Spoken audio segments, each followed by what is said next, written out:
Hi, I'm Nick Driftwood, filmmaker and Panasonic Lumix Ambassador. I've got John here today, John McGregor from Sennheiser, who's going to be assisting me in talking about monitoring your audio recordings. So, John, let's get straight into it.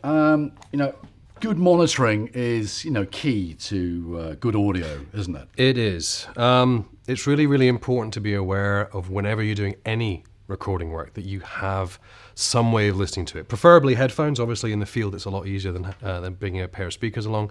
But you need headphones. You need to be able to listen to what it is you are recording, because we will always have problems when we're recording.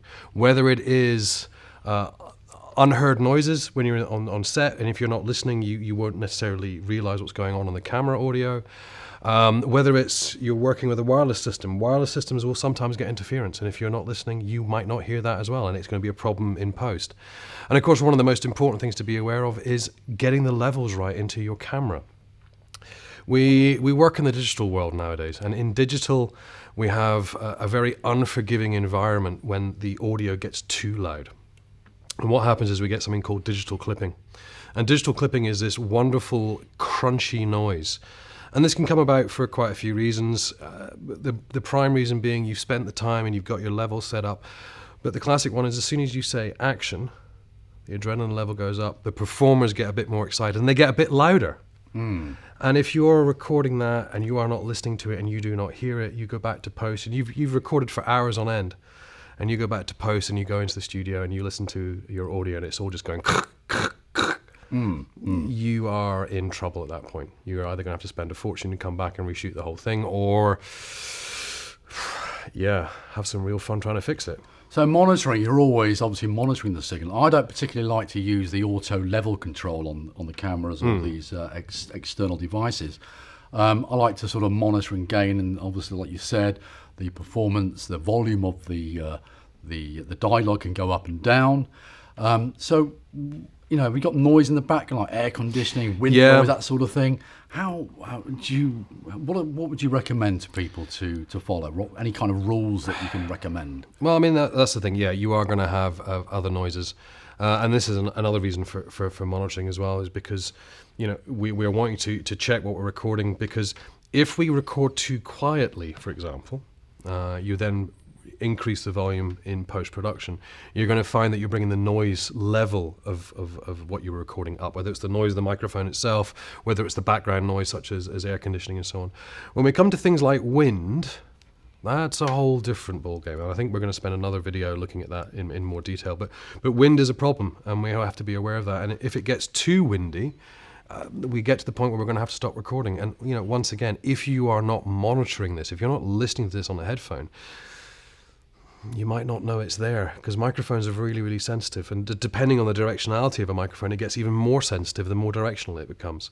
Absolutely. So if you're not listening to that and not aware that it's there, because your ear might not necessarily hear it, you are going to have a big problem in post-production afterwards. Now, thankfully, the Lumix cameras do have 2 or 3 settings for adjusting to the wind scenario. But as you rightly said, on a really blustery day, it can get really tricky, and it's probably perhaps postponing the recording. So monitoring then, John, good headphones. I've got some of my favourite headphones, actually, the Sennheiser HD25s. Yeah. Closed headphones. Yeah, our classic broadcast headset. We designed it for broadcast engineers 30 years ago. And it's still the go-to headphone for most people working in film, and obviously you see DJs using it a lot, because it's a really good headphone for blocking out outside noises, because it clamps down on your ears really tightly, and also it's pretty damn loud, so it's got good volume on it. So and it handles all the frequencies. It's got a really good frequency response, so you're going to get a very good image of what it is you're actually recording with your microphones. And then, of course, monitoring, if you're using a studio setup, a decent pair of speakers on your mixer or audio recording device always helps, doesn't it? Yeah, it does. Yeah, if you once you get back into that studio environment, a good set of speakers is exactly what you need, because then you get an even wider image and you get a real impression of the left and right and so on and so forth. Headphones are great, but unless you're used to working with headphones, you might not quite understand that left and right panning. And also, there is some increases in the bass frequencies on headphones compared to what's actually there.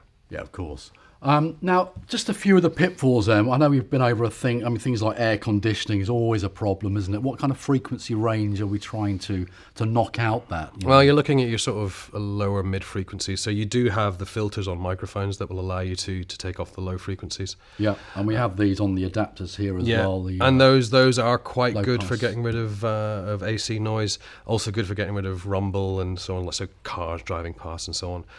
But whether I'm a fan or not of using those, I wouldn't necessarily say. It's a personal choice. Personally, I don't use them. I go and do stuff in post. But once again, if I don't have my headphones on and I'm not listening to it, I can't tell whether I really need to use it, depending on the environment I'm in. Yeah, of course. And of course, if you're out in the field, the noises can come from anywhere, can't they? Yeah, they can. So good monitoring, a good set of headphones, certainly out in the field. Often, we'll go towards getting a really good capture. And this is the importance of monitoring using the headphone output on the Lumix series of cameras. Panasonic.